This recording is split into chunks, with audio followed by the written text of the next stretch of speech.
안녕하세요. 인천 중산중학교에서 역사교사로 근무하고 있는 황인욱이라고 합니다. 네, 만나서 반갑고요. 근데 지금 친구들 지금 뭐 수업 영상은 안 나오는 것 같고 목소리만 나오고 굉장히 당황스러울 것 같은데요. 너무 당황하지 마시고요.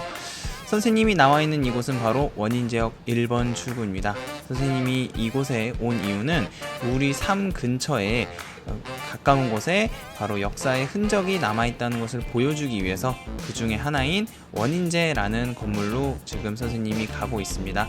이날 날씨가 굉장히 더웠는데요. 선생님이 그래도 더위를 참고 여러분들에게 원인제라는 역사적 흔적을 보여드리기 위해서 꿋꿋이 가고 있었습니다. 네, 여러분들 혹시 인천 출신 중에 가장 유명한 사람이라고 하면 누가 있을까요? 선생님은 뭐 많이 알지 못하는데요. 선생님이 그나마 한 명을 고르자고 하면 뭐 김구라 씨? 연예인 김구라 씨 정도가 있을 것 같은데요. 여러분들은 어떤 인물이 떠오를지 모르겠습니다. 하지만 인천 출신 중에 가장 큰 권력을 누린 사람을 한 명 뽑자면 역사적 인물 중에 선생님은 이자겸이라는 인물을 뽑을 수 있을 것 같습니다. 그래서 오늘 우리는 지금 선생님이 가고 있는 이 원인제라는 곳은요, 바로 이자겸의 가문인 경원 이씨, 경원 이씨라는 건 인천 이씨거든요. 그래서 인천 이씨 가문 중에서도 최고의 아웃풋을 자랑하는 이자겸의 흔적을 찾아보기 위해서 저희가 지금 가고 있는 것입니다. 지금 현재 뭐 경원 이씨 가문 친구가 혹시 이 수업을 듣고 있을지는 잘 모르겠는데요. 제가 알기로는 경원 이씨 가문은 지금 현재 8만 명 정도밖에 남아있지 않다고 해요. 그래서 이 이자겸의 출신 가문인 경원 이씨 가 살던 원인제라는 곳으로 가보도록 하겠습니다. 선생님이 카메라 화질이 좋지 못하고 이 촬영 기술이 이제 미숙하다 보니까 화면이 많이 흔들리는데요. 이 점 양해 부탁드리고요. 이렇게 앞으로 쭉 1번 출구에서 내려서 쭉 가다 보면 오른편을 보시면 그렇죠, 이렇게 가옥이 하나 나오게 되는데요. 여기가 바로 원인제입니다. 그래서 생각보다 우리 삶 근처에 이렇게 역사적 흔적을 찾아볼 수 있었고요. 이 원인제라는 가옥에서 살았던 경원 이씨, 그 중에서도 역사적인 큰 흔적을 남긴 이자겸의 삶에 대해서 오늘 같이 선생님이랑 배워보는 시간을 가져보도록 하겠습니다. 네, 그럼 바로 수업 영상으로 넘어가 보도록 하겠습니다. 네, 여러분 안녕하세요. 만나 뵙게 되어서 정말 반갑습니다.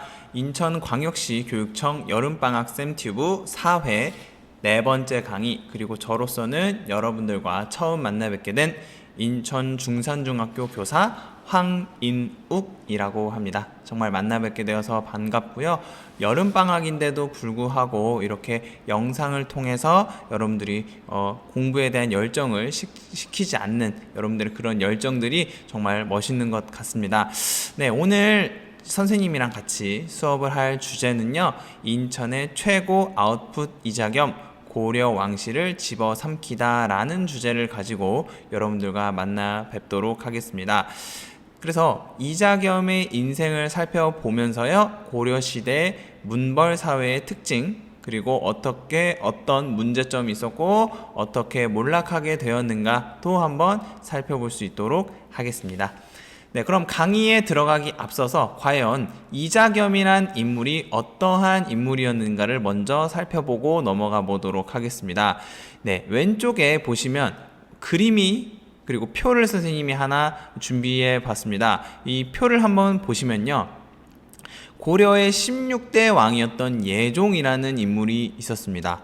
근데 이 예종에게 이자겸이 자신의 둘째 딸을 시집을 보내게 됩니다. 그래서 당시에 왕에게 자신의 딸을 시집을 보냈다는 것은 굉장한 권력을 누렸다는 것을 우리가 알 수가 있는 것이겠죠. 자, 근데 여기서 살짝 코미디가 시작이 됩니다. 자, 예종과 자신의 둘째 딸 사이에서 태어난 인종이 훗날 고려의 왕으로 등극을 하게 되는데요. 이 이자겸은 예종뿐만 아니라 자신의 외손자인 인종에게도 자신의 딸을 시집을 보내게 돼요. 자, 그래서 보시면 이자겸의 셋째 딸과 이자겸의 넷째 딸이 모두 인종과 혼인을 하게 되는데요. 자, 문경태우, 즉 이자겸의 둘째 딸 입장에서 보시면 자신의 동생들이 하루아침에 며느리로 변하게 된 거예요. 뿐만 아니라 여동생들은 원래 어제까지 언니였다가 혼인을 하게 되면서 시어머니를 모시게 된 거죠. 시어머니이자 언니가 된 거죠. 자, 그래서 이자겸은 두 왕 연속으로 자신의 딸을 시집을 보낼 정도로 굉장한 큰 권력을 누린 인물이었다는 것을 우리가 이 그림을 통해서 우리가 알 수가 있는 것입니다. 자, 그래서 이자겸이 어떤 인물이었는가? 바로 오른쪽으로 와서 고려 중기 최고 권력자였다고 할 수가 있는 것입니다. 그래서 인종 입장에서는 이자겸이 장인어른이면서 동시에 외할아버지이기도 한 것이죠. 자, 뿐만 아니라 이런 이자겸은 고려 최고 문벌 출신이었을 정도로 굉장히 엘리트 집안에서 태어났다고 할 수가 있는 것입니다.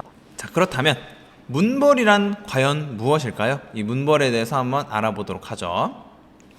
자, 문벌이라고 하는 것은 사전적 정의에 따르면 대대로 사회적 신분이나 지위를 유지해온 가문을 우리가 문벌이라고 합니다. 자, 그렇다면 과연 이 문벌들은 자신의 사회적 신분이나 지위를 어떻게 대대손손 물려줄 수 있었을까요? 그것은 바로 세 가지 방법을 통해서였습니다. 자, 첫 번째로는요, 과거 시험을 통해서였고요. 두 번째는 혼인, 그리고 세 번째로는 음서 제도를 통해서 대대손손 자신의 권력을 재생산해 나갈 수 있었습니다. 자, 그럼 구체적으로 한번 살펴보도록 하죠. 자, 우선 첫 번째, 과거. 자, 과거제도라는 것은 고려시대 광종 시기에 처음으로 만들어진 제도인데요. 자, 말 그대로 일정 시험에 합격한 인물을 관리로 등용하는 제도, 즉 인재 선발 제도를 우리가 과거 제도라고 하는데요. 자, 그래서 이 우선 문벌 가문들은 열심히 자신들의 자녀를 공부를 시킨 다음에 과거에 응시하게끔 하고 결론적으로 거기에 합격을 해서 관리로 등극을 하게 됩니다. 자, 이후에 관리로 이제 임명이 된 이후에 두 번째, 좋은 가문들끼리 서로 혼인을 해요. 자, 그러면서 굉장히 견고한 카르텔을 만들 수 있었겠죠. 그쵸? 그다음 세 번째, 이렇게 좋은 가문들끼리 결혼해서 자녀를 낳으면 고려시대의 음서제도를 활용해서 자신의 자녀들을 관리로 임명시킬 수가 있었습니다. 자, 그렇다면 여기서 음서라는 것이 무엇이냐? 바로 고려시대에만 있었던 굉장히 독특한 제도인데요. 말 그대로 자신의 가문 또는 자신의 아버지가 공신이거나 굉장히 유명한 명문가라면 그 자식은 시험을 보지 않고도 관리가 될 수 있었던 파격적인 혜택을 주었던 것이 바로 이 음서 제도였고요. 그래서 과거 시험을 합격한 관리가 좋은 가문들끼리 혼인을 하고 그로 인해서 자신의 자녀들에게는 음서의 혜택을 통해서 자신의 가문의 권력을 대대손손 물려줄 수 있었던 것이고요. 이러한 가문들을 모아서 우리는 문벌이라고 표현을 합니다. 자, 그렇다면 이러한 문벌 가문들 중에 당시 고려 중기에 가장 잘 나갔던 가문을 고르라고 하면 바로 경원 이씨를 가문을 뽑을 수가 있을 것 같습니다. 이 경원 이씨 가문은요, 여기서 경원은 인천을 뜻합니다. 인천의 옛날 이름이다 라고 여러분들이 이해하시면 편할 것 같고요. 그래서 이 인천 이씨, 경원 이씨 가문은 얼마나 권력이 강력했냐면, 자, 보시면 고려 11대 문종이라는 왕부터요, 우리가 방금 살펴본 17대 인종까지 연속으로 왕비를 배출한 가문이에요. 제가 선생님이 요 연도를 한번 계산을 해보니까 약 80년이라는 어마어마하게 긴 기간 동안 왕비를 계속 배출해낸 굉장히 강력한 가문이었다는 것을 우리가 알 수가 있는 것입니다. 그렇다면 이자겸은 이렇게 강력한 문벌 가문 중에서도 가장 잘 나간 인물이었다. 그리고 이 이자겸이 인천 이씨 출신이다. 그래서 선생님이 인천의 최고 아웃풋이 이자겸이 아닐까라고 생각을 하고 있는 것입니다. 자, 그렇다면 이제 문벌이라는 것도 알게 되었으니까요. 이 문벌 중에 최고 문벌이었던 이자겸이 왜 난을 일으키게 되었고 결과적으로 어떻게 되었는지 살펴보도록 하겠습니다. 네, 이자겸의 난을 살펴볼 건데요. 이자겸의 난은 크게 세 단계로 우리가 나누어서 설명을 할 수가 있을 것 같습니다. 자, 우선 첫 번째로 인종의 입장에서 여러분들 생각을 해보도록 하겠습니다.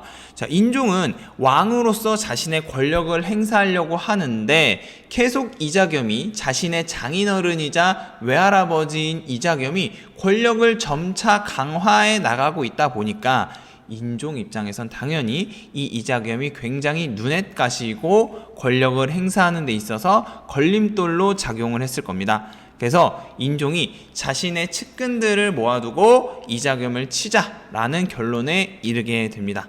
그래서 이자겸이 어떤 왕권을 강화하는 차원에서 이자겸을 선제 공격을 하게 되는데요. 그래서 이자겸과 또 이자겸의 굉장히 친한 동료였던 척준경을 척살하기 위해서 시도를 합니다.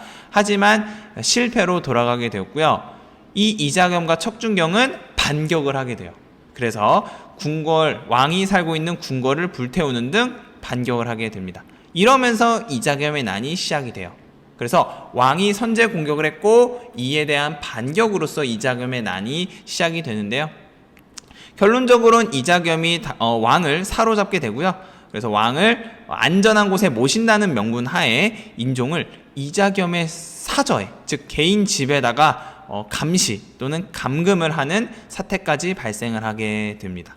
그 정도로 이자겸은 왕을 가둘 수 있을 정도로 굉장히 큰 권력을 누린 인물이었다는 것을 우리가 알 수가 있는 거죠. 이해되시죠? 자, 근데 이렇게 굉장히 인종 입장에서는 힘든 시기를 보내게 되는데 이때 다행히도 인종 입장에서 다행히도 기회가 생겨요. 그게 무엇이냐면 바로 이자겸과 척준경 사이에 갈등이 발생하게 됩니다. 왜 발생하게 되었냐면요. 이자겸 가문에서 일을 하고 있던 노비가 척준경 가문의 노비에게 이런 말을 해요. 척준경은 궁궐에 불을 지른 죄인이다. 척준경은 벌을 받아 마땅하다. 이런 식으로 노비들끼리 뒷담화를 하게 된 거예요. 자, 근데 이때 척준경이 이 노비들이 자신을 욕했다는 것을 알게 되었고요. 이것을 계기로 이자겸과 척준경 사이가 벌어지게 됩니다. 갈등이 생기게 된 것이죠. 인종은 이 기회를 놓치지 않았습니다. 그래서 인종이 척준경을 불러서 이야기를 해요. 내가 전에 너를 치려고 했던 것은 미안하다. 하지만 너를 치려고 했다기보다는 이자겸을 치려고 했던 거야. 그러니까 저 오만방자한 이자겸을 우리 둘이 힘을 합쳐서 물리치는 건 어때? 이런 식으로 제안을 하게 되고 척준경이 인종의 손을 잡음으로써 척준경이 이제 이자겸을 제압하게 되고요. 결론적으로는 이렇게 이자겸의 난이 끝이 나게 됩니다. 그래서 이 과정을 보면은 이자겸이 얼마나 당시에 큰 권력을 누렸는지 우리가 알 수가 있는 것이겠죠. 자, 이렇게 이자겸의 난이 발생을 했고 끝이 나게 됩니다. 이렇게 왕권을 위협했던 이자겸의 난은 당시 고려 사회에 어떠한 영향을 끼쳤고 어떠한 결과를 남겼는지 한번 살펴볼 수 있도록 하겠습니다. 자, 우선 첫 번째로는 최고 문벌이었던 이자겸이 몰락함에 따라 문벌 사회가 크게 흔들리게 됩니다. 이걸 우리가 동요라고 이야기를 해요. 그래서 크게 흔들리게 되고요. 쉽게 생각을 해보면 우리나라 최고 재벌이 있는데 그 기업이 만약에 망한다고 생각을 해볼게요.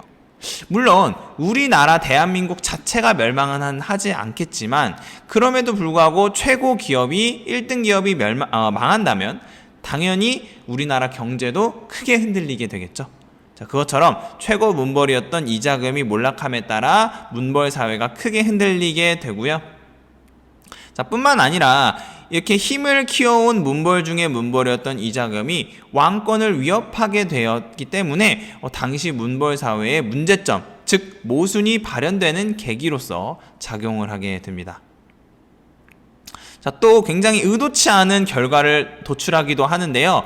아까 이야기했듯이 이자겸과 척준경이 인종의 선제 공격에 반격을 하는 차원에서 궁궐에 불을 질렀다라고 이야기를 했었죠. 자, 그러다 보니까 인종은 살 곳이 없어진 거야. 이때 어떤 인물이 등장하냐면 바로 묘청이라는 인물이 등장을 해서 인종에게 이렇게 이야기합니다. 폐하, 지금 개경에 있는 궁궐이 불탄 이유는 개경의 기운이 다했기 때문입니다. 이 고려 왕실이 100년 만년 살아가기 위해서는, 발전하기 위해서는 터가 좋은 서경, 지금의 평양으로 수도를 옮기는 것이 좋을 것 같습니다 라는 주장을 하게 됩니다. 이것이 바로 묘청의 서경천도 운동이고요. 이 이자겸의 난으로 인해서 간접적으로 묘청의 서경천도 운동의 배경이 되었다는 사실도 여러분들 체크하면 좋을 것 같습니다. 네, 여기까지 해서 이자겸의 난을 통해서 문벌사회의 특징, 그리고 문벌이란 무엇인가, 그리고 문벌사회는 어떠한 특징을 가지고 있고 당시의 모순이 무엇이었고, 그리고 묘청의 서경천도 운동의 배경까지 우리가 간단하게 살펴보게 되었습니다. 네, 다음 수업으로는요, 여름방학 쌤튜브 4회 마지막 강의인데요, 바로 돌아오지 못한 영웅 6.25 전쟁에 대해서 살펴보도록 하겠습니다. 누군가의 자식이었고, 누군가의 아버지였고, 누군가의 동생이었고, 누군가의 형이었던, 누군가의 가족이었던, 하지만 우리나라를 지키기 위해서 노력했지만 돌아오지 못한 그 분들의 삶을 통해서 6.25 전쟁을 한번 살펴보는 시간을 가져보도록 하겠습니다. 네, 여름방학인데도 이렇게 열심히 들어주셔서 고맙고요. 우리 다음 강의에서 만나 뵐 수 있도록 하겠습니다. 여러분들 고생 많았습니다. 안녕.